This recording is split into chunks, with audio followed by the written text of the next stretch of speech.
Well, hello, everyone. I'm Reverend Karla, and welcome to Spirituality Matters. Now, I invite you to settle in and let's find that sacred space between here where I am and there where you are. And let us be reminded that the holy transcends our physical bodies, and our time together is just as sacred and meaningful as if we were sitting beside one another. Okay, let's get started. It is my honor to introduce you to Jeff Baker, who is the pastor of Chosen Family Church. And Jeff, I just want to tell you how much it means to me that you have agreed to come here on our podcast today. Oh, thank you so much. I've been listening since I found out you had a podcast, and I've been scheming about how to get on. So mission accomplished for me. And well, you also might regret it, because I have a feeling that this could end up being a multi-part series. So I'm already going to invite you on for another time, because you and I became acquainted on TikTok, and I want to sit and make notes. And I don't know if you've gotten the feature yet on TikTok where you can actually start to categorize the videos that you're saving. I've seen that on a few people's videos, and I'm not sure that I have it yet. I also don't have captions yet. Okay, which is it takes weird. a while. Yeah, because I'm still using my outside app to caption my videos. Yeah, that's kind of annoying. But these are actually the videos that you save for reference later. Like, so they're in your background, that you now can compartmentalize those. And I've been wanting to do that for your videos for a long time. Like, I just need a place where I can go back and refer to Jeff's videos on some of the things that you say that are just so poignant and meaningful for those of us who, I think we have a lot of people who follow both of us, and I'm constantly referring people to you when they have specific questions about the Bible, because I consider you my theologian of TikTok. So I really do appreciate that. I would like to start this by you just telling a little bit about yourself, because your story is very meaningful, and I know that there are people out there who your story will resonate with them. So I'm just going to close my mic and let you go. Sure. Yeah. I mean, so I grew up in a conservative evangelical environment in Canada, so not Bible Belt style from the U.S., but still fairly conservative, fairly evangelical. And I kind of hopped around churches a lot when I was a teenager, because I was a goth kid and I didn't really fit in at my parents' church, but I was still in churches a lot of the time. And I knew I was queer. I'm a queer person, by the way, just so people listening. I knew I was queer probably around 16 or 17. And when I kind of learned the term bisexual, and I was like, oh, that explains a whole lot about me. And so I used that term for probably 15 years, not really knowing what was any other terms, but like it didn't hit all the time. And so I was kind of like, well, I'm not like, I went through phases where I'm like, well, maybe I'm not, because like I married an AFAB person and really enjoying that. So maybe I'm not, and not really attracted to anyone but my spouse. So maybe that settles that. And we were still in the evangelical culture and living under the notion that homosexuality was a sin. My spouse is also queer. And so we knew that about each other, but we were like, well, we're going to live this straight life because that's what we're supposed to do. Can I ask one question there? Because you reflected there so much inner turmoil and inner thoughts. I mean, like, you could tell that this was constantly churning in your head. Yeah. Did you have this? And it sounds, when you were married, then your SJ, your wife, you were able to talk to her, but was there anybody outside of your head in your life that you were able to talk to about some of what you were trying to navigate regarding your gender or sexual authenticity? Not specifically. Like, I went to an arts high school when I was in high school, and so like I did have a lot of LGBTQ friends, and everyone at the school basically was LGBTQ affirming. but me. I was the obnoxious Christian person. Yeah, so like it was a positive environment, and I could see people like leaning into that and experiencing some freedom, and like just rejecting the social norms that were being placed on them, or that I was trying to place on them. But I was still like steeped in the church. Like I was going to probably 3 churches at one point. Like I would go to Sunday at one church and youth group at 2 others. And like it was like I was at church multiple times a week and at multiple churches, and I was involved in the worship team, and later I was a youth leader, and I was like a total Theo bro, like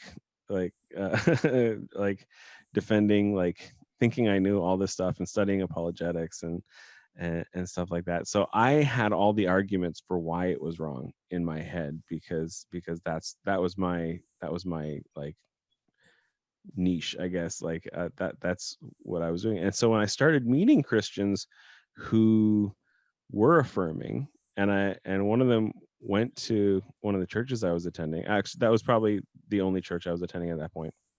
And I knew they were studying to be a hospital chaplain and in seminary, and we got talking about it, because our youth group had invited a speaker who was openly gay but had married his best friend who was a lesbian, and because they were living that evangelical life and accepting the narrative that it was sinful, and so they got married, and they're still married, but they are both still now, they've now come around and are affirming, but they have a partnership and love each other, and they're great, but the person who was studying to be the hospital chaplain was objecting to the fact that we had this speaker coming to speak to the youth group. And I was like, well, I know he's gay, but he's married to a woman, and he's like saying that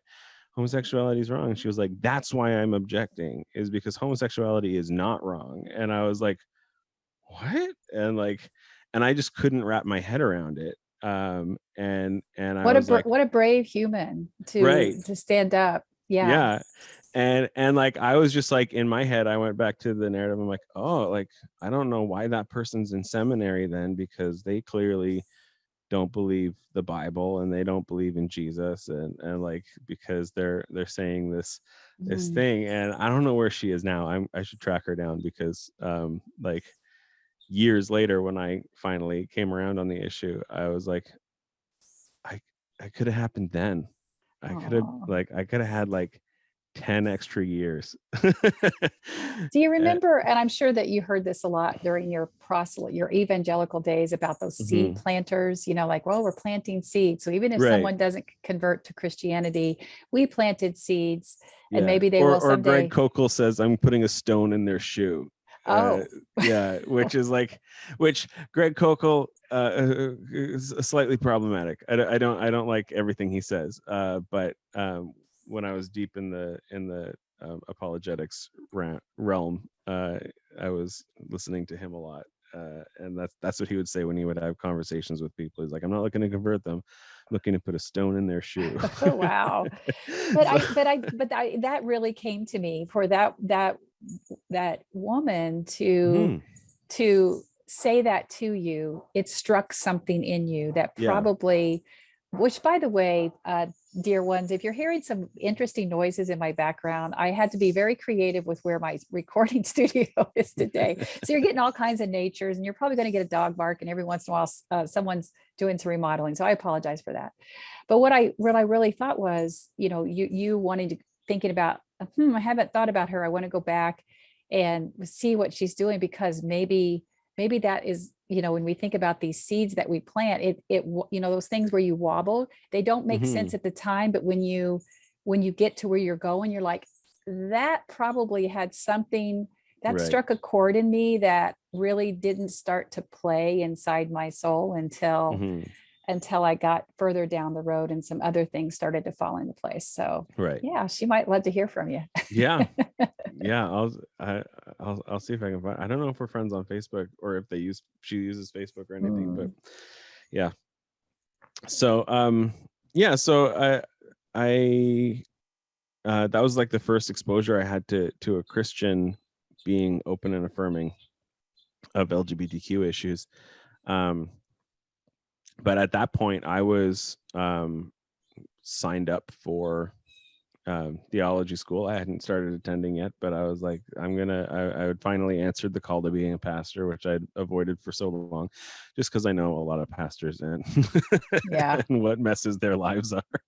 Yeah. But yeah, so my spouse and I decided we were going to go back to school, and I was taking theology and philosophy, and they were taking psychology, and then I ended up getting a job after first year. I worked at a summer camp as their chaplain after first year. And then while I was there, my old youth pastor at the church that he had gone to after the church I was at had left the church. And so they had an opening.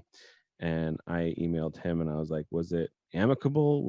Is it a toxic situation? Is it a good church? Like, would you be okay if I applied there? And he was like, I would feel so good if you applied there, because like I know you and I know that the kids in the community I love would be in good hands. And so I applied there because I had met some other people from the church at the camp, and they had seen me preach a few times. So I ended up getting that job. And then I was a pastor while I was studying at Tyndale. For the 6 years I was at Tyndale, because SJ got pregnant after first year as well. And so we then had twins. And so I had to drastically cut back the amount I was studying. And then I was pastor with the Canadian Baptists for about 10 years. And as I leaned more into social justice and really the teachings of Jesus, the anti-LGBTQ thing just wasn't sticking. It wasn't meshing with everything else that the Bible was saying.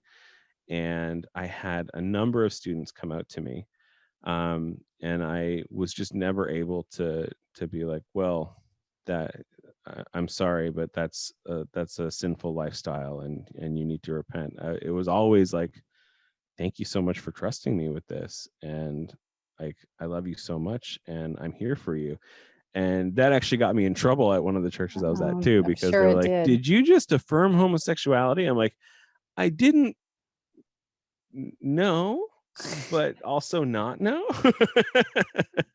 uh, and then it was actually like, when you're like most of the way somewhere and then something random like pushes you completely over the Yep. edge. So like I was not working at a church at the time, or maybe I was really part-time at one of them, I forget. But it was largely because like my life was sort of in shambles and I was questioning everything I believed in, and I really like was fully open and affirming in private, though not out loud. But there's always that nagging little voice in the back of your head being like, what if you're wrong? And that's what was keeping me from speaking out. And then I watched the Netflix special Nanette by Hannah Gadsby. Yeah. And I just had this prophetic moment watching that, where God was like screaming at me, like not in an angry way, but just like it felt like a gale force wind was like blowing on me, and I'm just sitting in my like armchair watching this show, and just hearing God yelling like, of course they're my children, of course I love them, of course I created them this way, like everything in all of creation suggests that. And like just really feeling called to like, okay, I need to really learn what this is saying, because I've now had like, it doesn't make sense in my brain, and for a long time it was like, it's never made sense, but this is what the Bible says, so I'm going to go with it. And then no, it doesn't make sense, and now I'm at this conflict point, and then I have this prophetic moment. I'm like, there's something here, I need to find out what it is. And at that time I was like, not sure, like my denomination that I was in is part of the Canadian Baptists, and they're not affirming officially. I mean, part of being a Baptist is you can believe whatever you want. So there are a number of affirming Baptists, but the organization as a whole. So can I pause there for a sure. minute? They're not affiliated with the Southern Baptist, or no. Okay. I think they're more closely aligned to, is there an organization called the Cooperative Baptists in the States?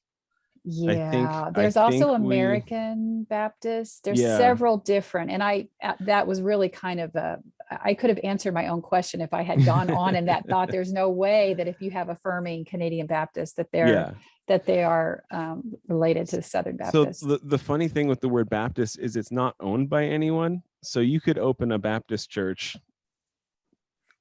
yourself and not having any prior affiliation to Baptists, because like there's no like Catholics have a governing board of like, we are the ones who are allowed to call people Catholics and no one else is, and Anglicans and Episcopalians have that name, and like Lutherans have that name.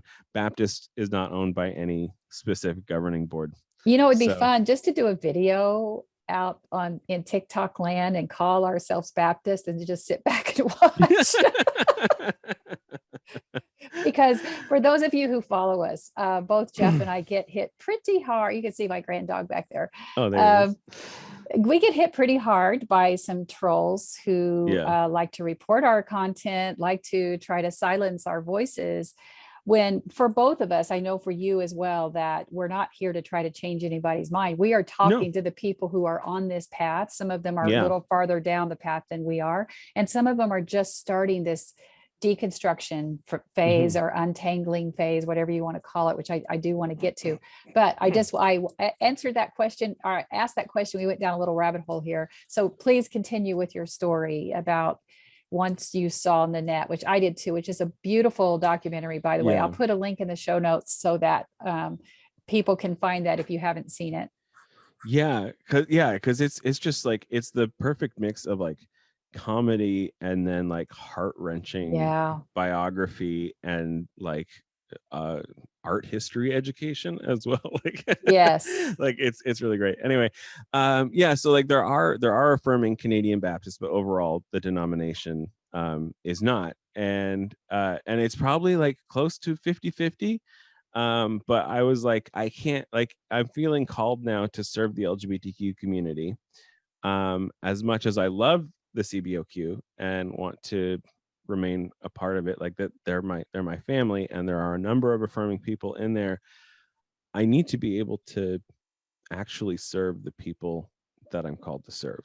And like before, people would ask like, well, can you do like gay weddings? And I was always like, I could do one, and then my credentials would get pulled.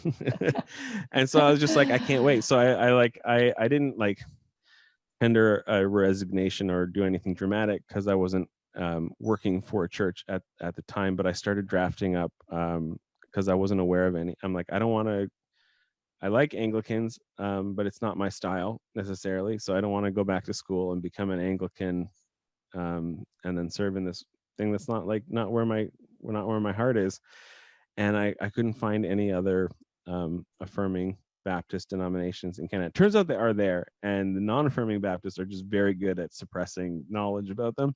But I started drafting like what you would need to register a denomination in Canada, so that I could start my own thing and do that. And it ended up not needing to do that, because there are like other associations I could tie into, which I ended up doing.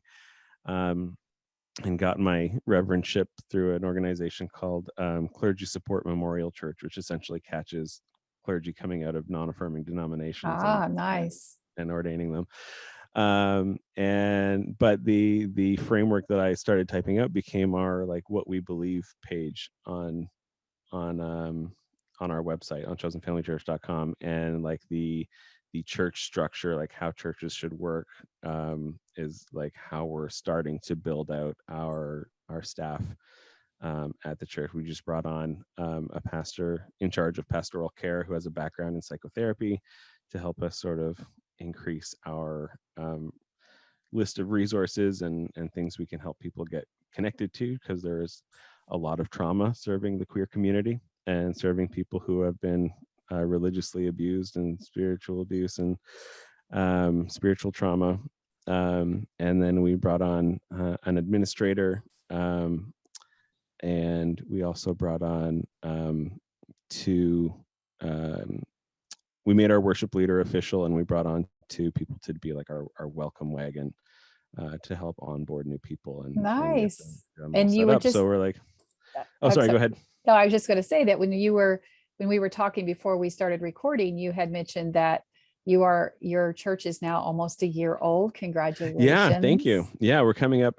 Our first ever service was July 27th, 2020. So it's the 20th today. So I think this Sunday is the closest Sunday to being a year mark.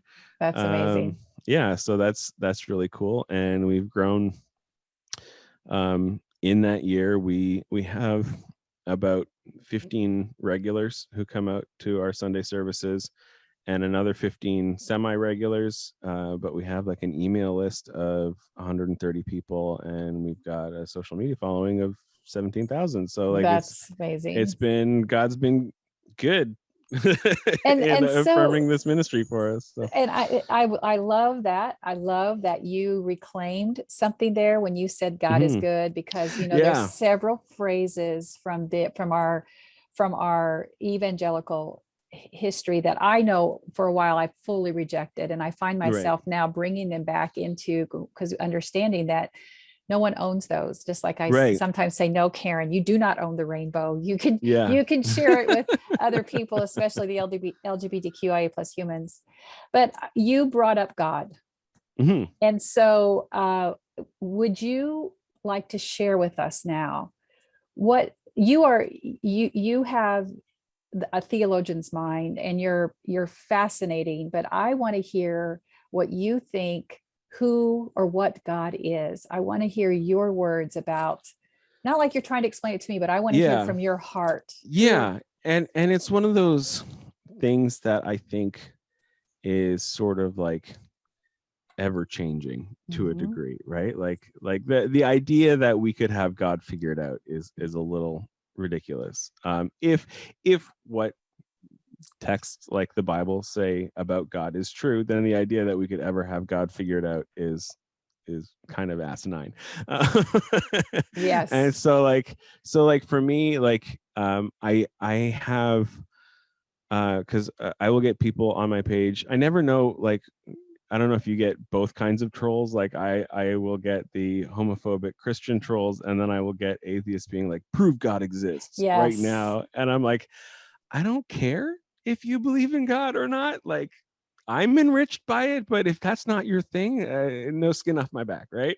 And so to prove God, like, I have all these very personal experiences that I cannot explain any other way other than that there is some kind of personified deity at work. And I really believe, I've said a number of times, like, I think me and a person of the Sikh religion would I think we worship the same God, right? I think me and a lot of different people, like I could point to different religions and be like, I think even though we're different faiths and we call it by different names and we have different theologies, I think we worship the same God. I do not think that me and Franklin Graham worship the same God. So the personified God, did you release the patriarchal vision of God? I one of the videos I repeatedly get in trouble for, it gets discovered by conservative TikTok every 3 or 4 months, is the video where I say God is queer, God is non-binary, God is autistic. Yeah, same. And and just again, I was always taught God has no gender, but we say he, and I'm like, okay, but if God has no gender, then it doesn't matter what we say. And the first time I heard this concept too was actually in a more conservative church, and the idea blew my mind, and I loved it, and it made a lot of people mad. and it was this pastor. He was a guest speaker who came in, and he was talking about how he works with people in a community where fatherhood is like not a lot of people have fathers, and not a lot of people have good relationships with their father, and so referring to God as father is damaging. And so he encourages them to refer to God as mother. And I was like, oh my gosh. And he was like, and like for him it was like this is the way we communicate God's mercy and God's love for people. And I was like, yeah, of course, that makes a ton of sense. And so that was sort of the first exposure I had to it, and so that's been in the back of my mind for like 15 years, So maybe once longer. again, one of those things that kind of wobbles you and you don't even know that it's going to impact you. I just want to make a note that for the followers, the Sikh religion that that Jeff just mentioned, I'll put a note in the show notes in case you don't know anything about that religion. I also want to circle back to something that you said just a few minutes ago when you mentioned the conservative Christians, but also the atheists who attack you. And now I have a whining grand dog, but he's just going to have to wait. But he's not. He's fine. You all can go to the video and see he's just fine. He's just bored. He's ready for his second walk for the day. The homophobic atheist is one that I'll often get where and this is really important for people who are deconstructing. That you don't realize. They'll say, the commenter will say, well, I rejected religion a long time ago, but it's still wrong. The Bible says it is. There is, but it's still wrong. And you have no idea that you are still filtering your narrative, how you're showing up through the indoctrination of a belief system that you no longer identify with, but you are still holding on to that homophobic belief, which is a perfect example of how many layers we need to take off when we're trying to release that deconstruction. So do you want to talk a little bit about that? Well, and I do think that like some of those people are probably not atheists. Like I think a lot of people come on and they claim a certain status for clout so that they can say certain things without being accused of X. It's like if someone calls you racist and you say, well, I'm not racist because I'm like 130, my great grandfather was black or something like that, right? I'm like, no, you can there's internalized racism, like Black people today can be racist because of internalized racism. I can be homophobic because of internalized phobia, and transphobic because of internalized transphobia. That is a thing. So I think a lot of the people, at least in my experience, because they'll be like I've had people come on like, well, I'm an atheist, but the Bible is clear that it's a sin, and I'm like, then why do you care? Exactly. Like most atheists who come on to criticize me are like, why are you following a book of fairy tales? And so I'm like, anytime I get one of the homophobic atheist comments, I'm always a little bit skeptical.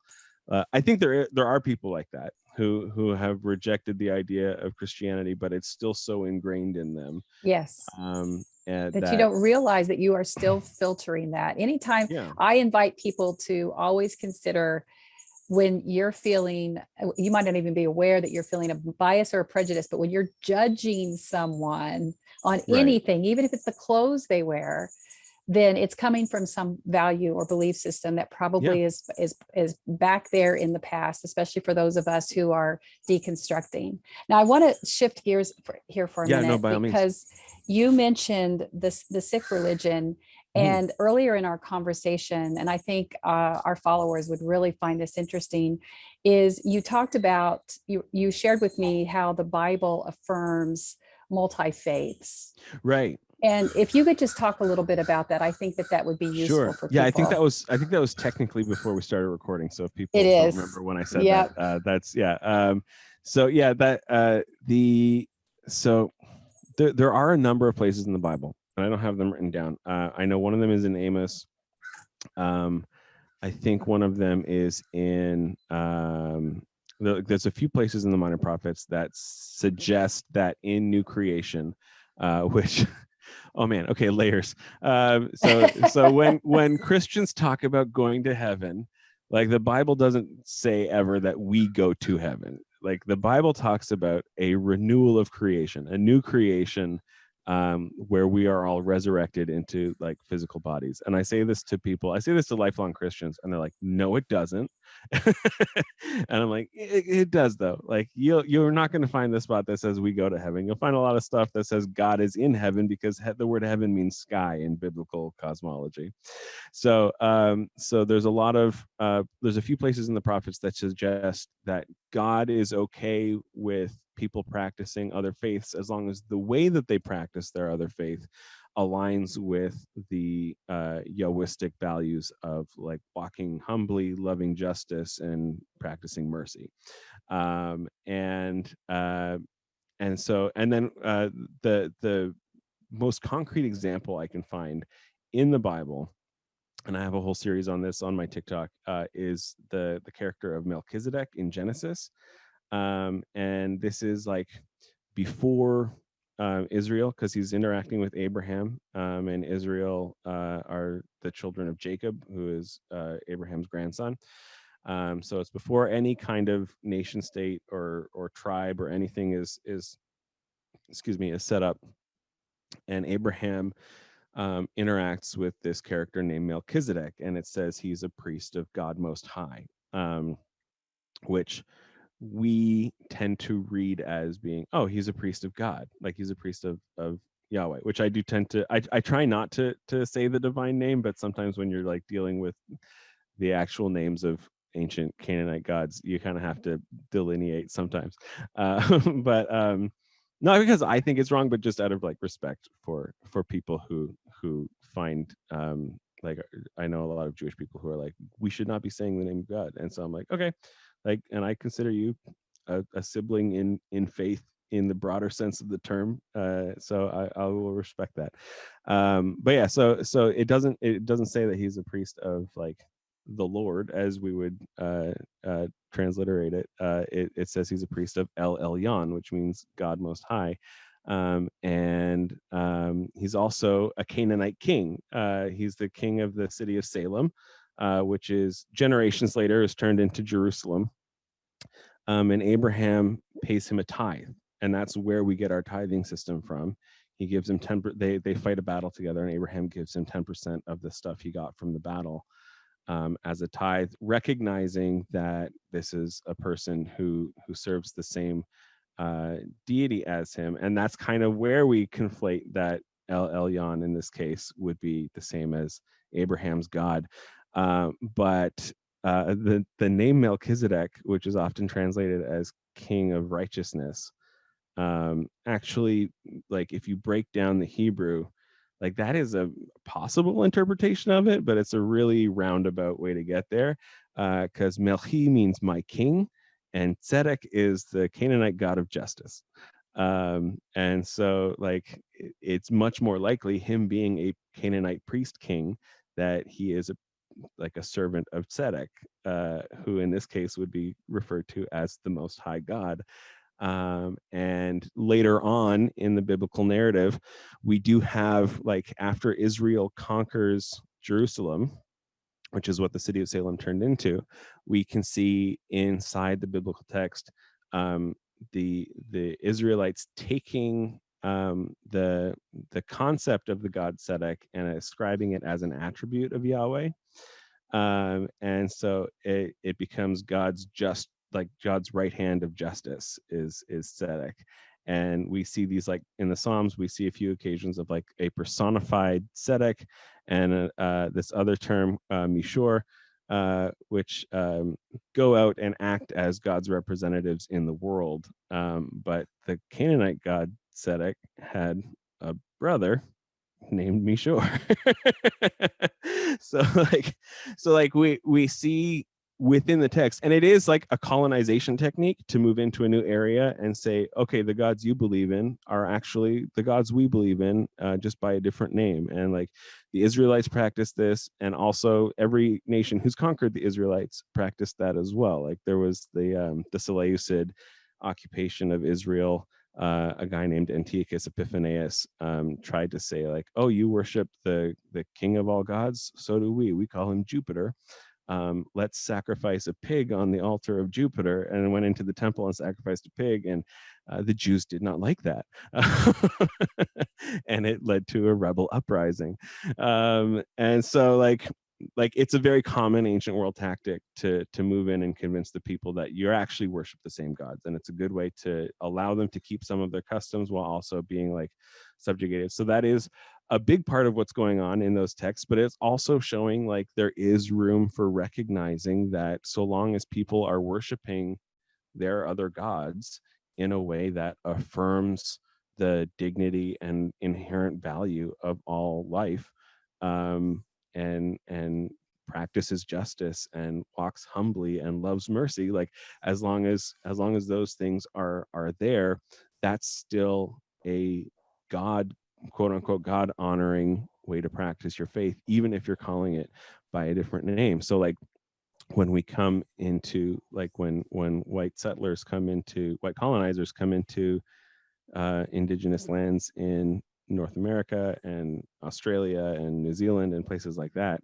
and we have them with religious systems where they are practicing justice and walking humbly and loving mercy, and we say, no, your God is like, you need to accept this Christian God, that is idolatry on our part. Wow. And colonization on our part, because we're failing to recognize the image of the divine that Abraham was able to recognize in Melchizedek. And that's powerful. Yeah. That is powerful. You said that you have a series on Melchizedek in your TikTok. Yeah. Okay. If you can send me the link to one, that way I can put it in the show notes for people who will want. That is fascinating. I literally felt my head start to just like, okay, I'm exploding here. I love this stuff. I live for this stuff. It's so important. But one thing that, well, first of all, I have a chorus of crows, so that's why I've muted there for a while. So they've joined us here on our time together. But I think a perfect way to round out this time, because there will be a part 2 with you, Jeff. This is fascinating stuff. I so appreciate your time. I think because of knowing that I am an affirming pastor who's working to help heal people's religious trauma. And I can tell you that 95% of the people who reach out to me are people who have struggled with their sexual or gender authenticity, or the guilt or shame that religion has put on them because they're gay or queer. Is that okay that I use queer as a cisgender? I mean, hetero? It's kind of like there are going to be people who are not going to like it. I've met them, so I'm always careful when I use that. Yeah, I think it's like, it's one of those things like, and the people who don't like it as a term tend not to understand the full history of it. Some of them do, and still don't like it. But like, queer was actually the word coined by the LGBTQ community to describe themselves, and it was turned into a slur. And so the reclamation of that word is not just, hey, we're taking this word that was used against us. It was, this has been our word the whole time. And so we're taking it back. So it's functional for me. Like when I was saying earlier, like I used the term bisexual for like 15 years because that's like the words that I understood. As I started understanding LGBTQ terminology more and more, I was like, oh, this is why I haven't felt like this matched up the whole time, is because I am a pan-romantic demisexual non-binary person, and like, so like that, but that's a mouthful. And when people are like, what, and you have to, I don't want to explain what a demisexual is to every person I meet. Yeah, that's a lot. And I do invite people, because it is hard. And on numasoul.com, we have some reference, a resource page where we have LGBTQIA plus resources. And on there, you can read about gender and sexual authenticity and all the resources that you need for that. But I think people would love to hear it from you regarding the theology of the Bible and why being gay is not a sin. Sure. So I think that would be, I'm going to turn off my mic so I can just let you go and see what this dog's doing. So please go.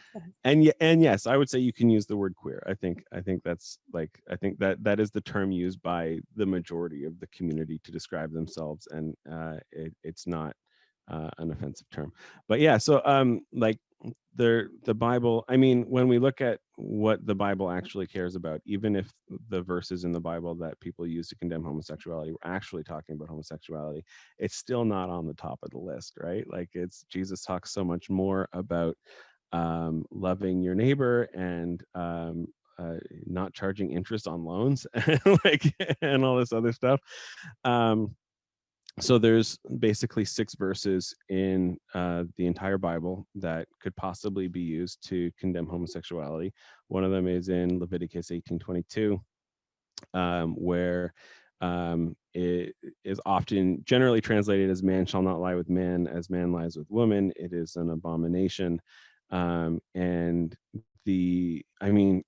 so much of those words are not accurate, and part of it is that words in English have evolved so much and taken on their own meaning. So like the word abomination basically is just a cultural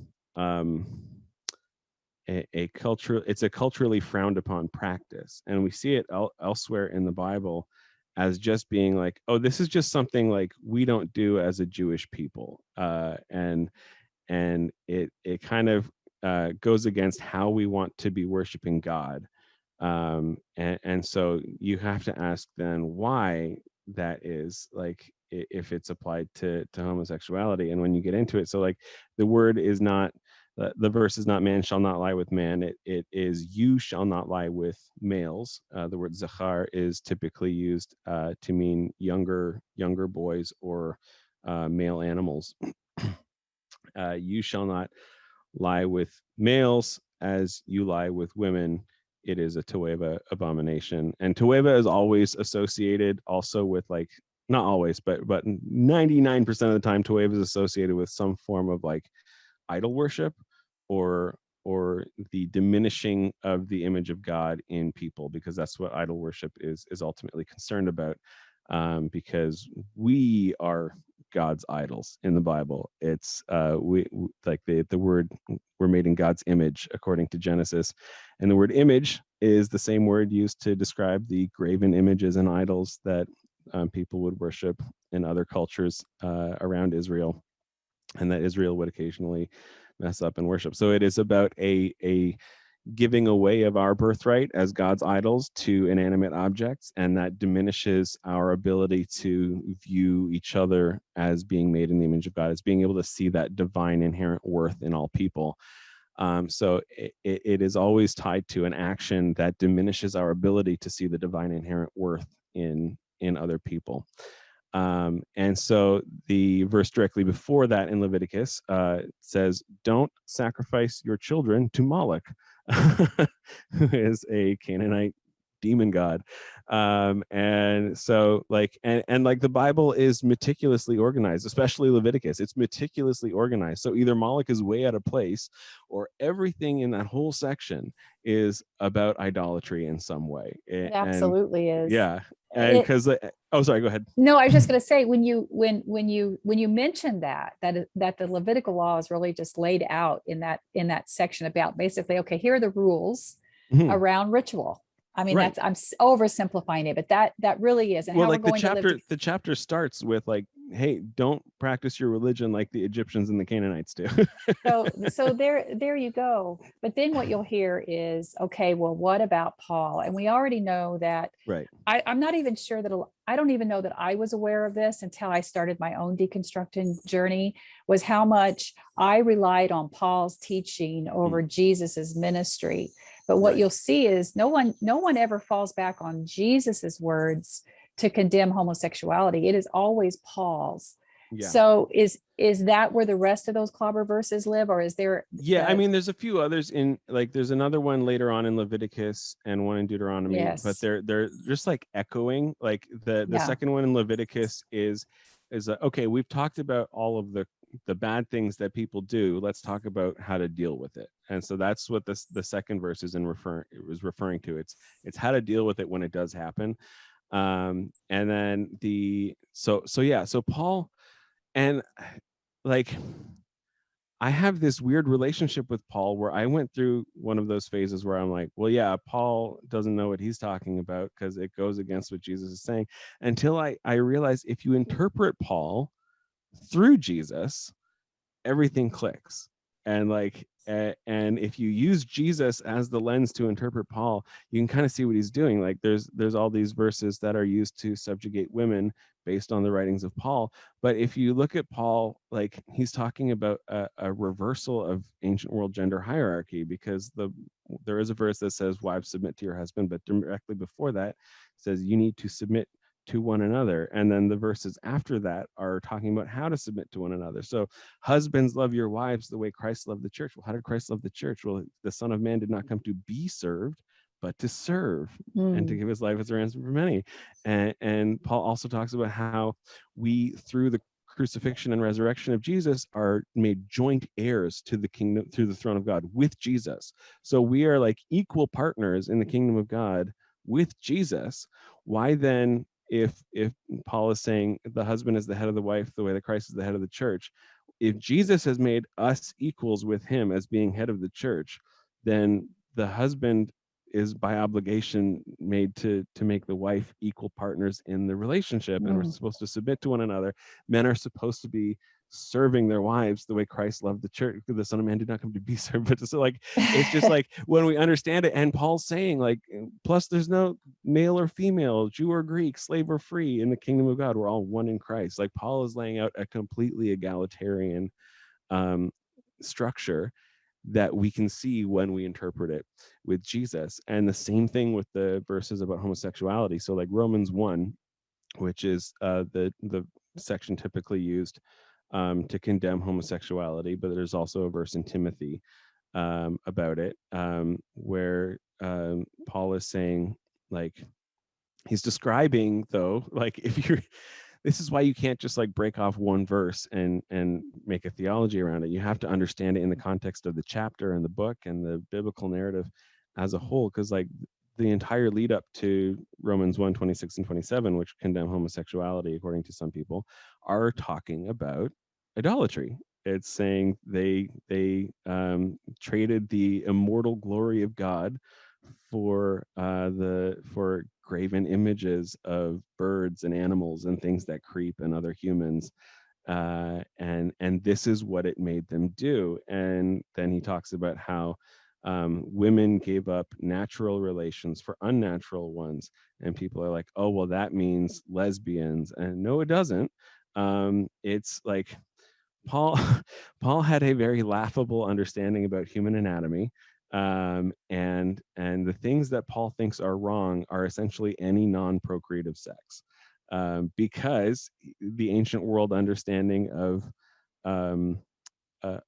how sex worked was that sperms were fully formed tiny humans, and so any sperm that didn't make its way into a woman was murder, essentially. And so Paul's actually describing heterosexual sex, but like, not to get graphic, but the other kinds that won't get you pregnant,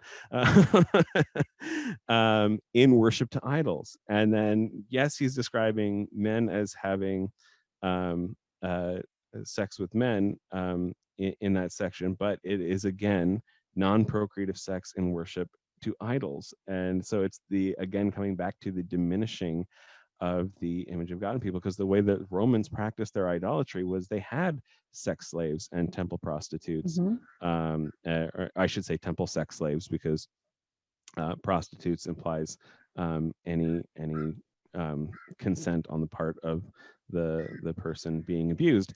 So they had sex slaves and temple sex slaves, and they would go do these parties, and they would make their more effeminate looking male slaves dress up as women, and for the sexual gratification of their guests. And so like that's what Paul is addressing. He's saying like, we're not supposed to be like the Romans. Like, we're in this situation again where we are surrounded. They're in an occupied state. Rome is occupying Judea. And so it's just like when we came out of Egypt and we had to reject the religion of the people of our oppressors, because it was an oppressive religion. we have to do the same thing.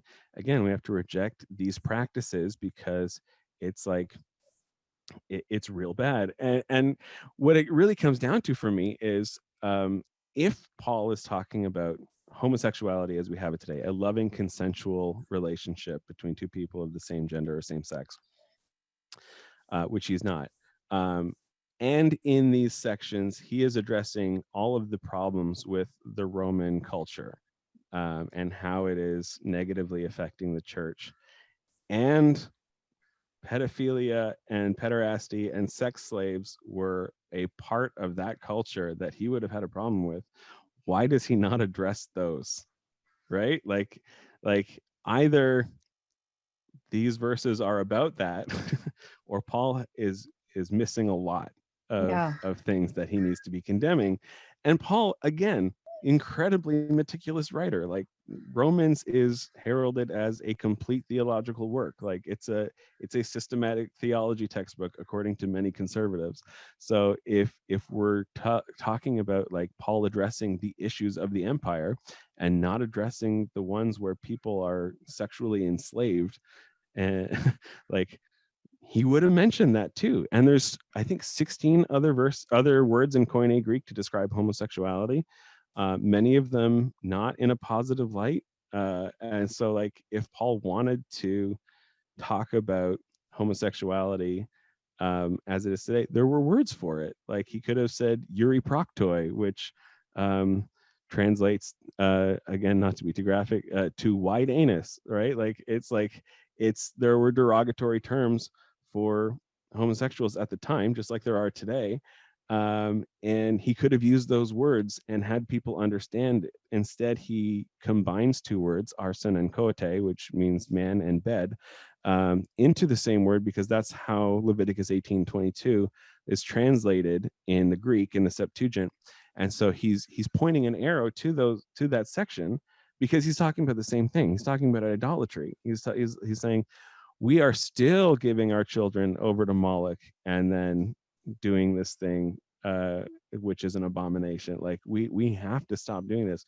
Different Moloch, like, we're calling it by a different name, but it's still happening, and it can't be part of the church because it diminishes the image of God in people.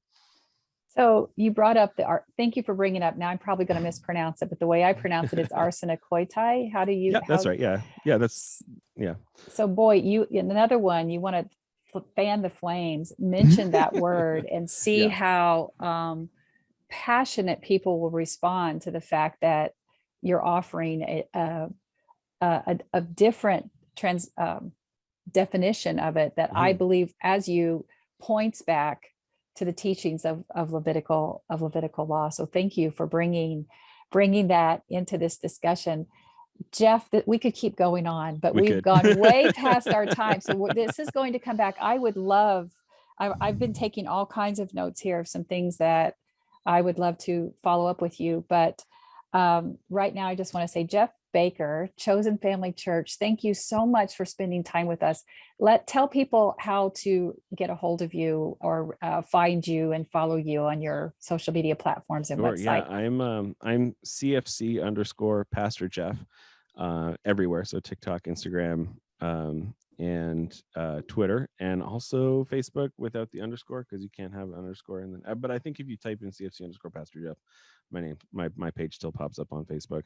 I have a podcast as well called The Autistic Mystic, that you can find on the App Store. I'm autistic. I'm not using an offensive term or anything like that. That's how we like to be spoken of. And we didn't even get into that. Yeah, we didn't. That's okay. And you can find my church, Chosen Family Church, at chosenfamilychurch.com. And we run our services entirely online because we launched during a pandemic and said a global pandemic is probably a great time to launch a church with no budget and no building. So it absolutely is. Why not? Why not throw something else in there and see? And I so wish you nothing but the best. And for those of you who constantly reach out to me and say you're looking for a spiritual community, and I've often said you might not be able to find it in your local community, but look for online and virtual. Jeff is offering that to you. So be sure to check them out, reach out to them, and find what their services are, because I've tuned in a couple of times and I find it absolutely touching. So I love what you're doing. Thank you so much. And I welcome you back some other time. Yeah, definitely. Thanks for having me. Okay, beloveds, I'm honored to be in this space with you, and I pray you receive something. I know that I did, because the teacher teaches what she needs to hear. And hearing from Jeff, I learned so much. And now, beloveds, go in peace and be at peace. Go in love and may you be loved. Go and know that others are on this journey with you and you are not alone. You are seen and deeply and unconditionally loved just the way you are. Blessings on your week, and we will see you soon. Bye for now. Thanks for tuning in to another uncut episode of Spirituality Matters. To submit questions to Rev Karla, email us at spiritualitymatters@revkarla.com. Follow @Rev Karla on Facebook, Instagram, TikTok, and Pinterest for more spirituality teachings. Check out her blog posts at revkarla.com and sign up for email alerts while you're there so you don't miss a thing. Be sure to like and subscribe for more videos. Bye for now!